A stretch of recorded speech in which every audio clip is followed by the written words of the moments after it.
యదా యదా హి ధర్మస్య గ్లానిర్భవతి భారత అభ్యుత్థానమధర్మస్య తదాత్మానం సృజామ్యహం పరిత్రాణాయ సాధూనాం వినాశాయ చ దుష్కృతాం ధర్మ సంస్థాపనార్థాయ సంభవామి యుగే యుగే.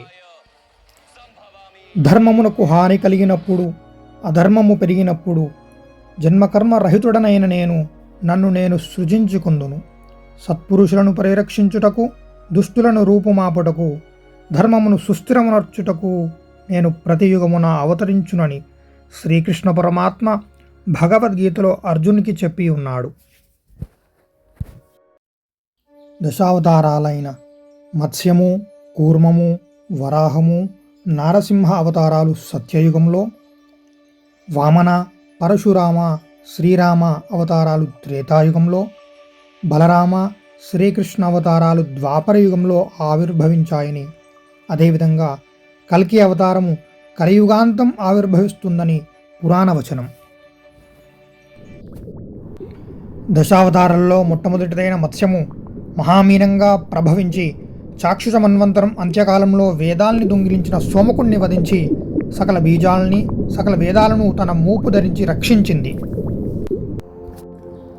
నాలుగవ అవతారమైన శ్రీ నృసింహావతారం తన భక్తుని మాట నిజం చేయటానికి భక్తుడు కోరిన విధంగా సర్వాంతర్యామి అయి ఉండి తన భక్తుడైన ప్రహ్లాదుని రక్షించుటకు, హిరణ్యకశిపును సంహరించుటకు సగం మానవ రూపం, సగం మృగరూపం దాల్చి భక్తుల సంరక్షకుడిగా అవతరించారు.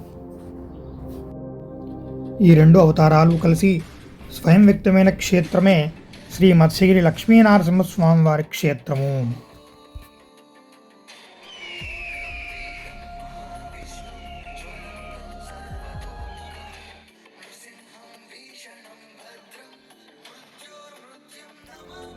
పూర్వం ఋషులు తపస్సు చేయుటకు జన సంచారం లేని ప్రశాంతమైన వాతావరణం కొరకు వెతుకుతూ ఈ కొండకు చేరుకున్నారు. తపస్సు చేయుటకు అనువైన ప్రదేశమని భావించి ఆ లక్ష్మీనరసింహస్వామి వారి దర్శనం కొరకు తపస్సారంభించారు. ఇంతలో అసురులు ఋషుల తపస్సు భంగం చేయుటకు ప్రయత్నించగా ఆ ఋషులు తమ తపోశక్తితో ఆ స్వామిని ప్రార్థించగా దుష్ట శిక్షణ, శిష్ట రక్షణ కొరకు ఆ స్వామి ఆనాడు హిరణ్యకశిపుని సంహరించుటకు స్తంభం నుంచి వచ్చినట్లుగా ఈ అసురులను సంహరించుటకు కోనేరులో గల మత్స్య అంశతో అసుర సంహారం చేశారు. అసుర సంహారం తరువాత ఉగ్రరూపంలో ఉన్న ఆ స్వామిని ఋషులు శాంతించమని కోరగా భక్త రక్షకుడైన ఆ లక్ష్మీనరసింహస్వామి వారు శాంతించి ఋషుల కోరిక మేరకు ఈ క్షేత్రంలో శంఖు చక్రధారి అయి మత్స్యాకార సాలగ్రామ రూపంలో తన భక్తులను అనుగ్రహించుటకు స్వయం వ్యక్తమయ్యారు. ఆ స్వామి అంశ వల్ల కోనేరులో గల మత్స్యాలకు తిరునామము అనుగ్రహించబడినది. స్వయం వ్యక్తమైన ఆ లక్ష్మీనరసింహస్వామి వారిని ఆ ఋషులు పలు విధాలుగా సేవించి తరించారు. అప్పటి నుండి ఈ క్షేత్రం భక్తుల కొంగు బంగారం వలె అనుగ్రహిస్తుంది. ఈ క్షేత్రంలో స్వామి మత్స్యాకార సాలగ్రామ రూపంలో మరియు కోనేరులో గల తిరునామము దాల్చిన మత్స్య రూపంలో తన భక్తులను అనుగ్రహిస్తున్నారు. ఇక్కడ స్వామి తన భక్తులు తెచ్చిన నైవేద్యాన్ని స్వయంగా మత్స్య రూపంలో స్వీకరిస్తారు.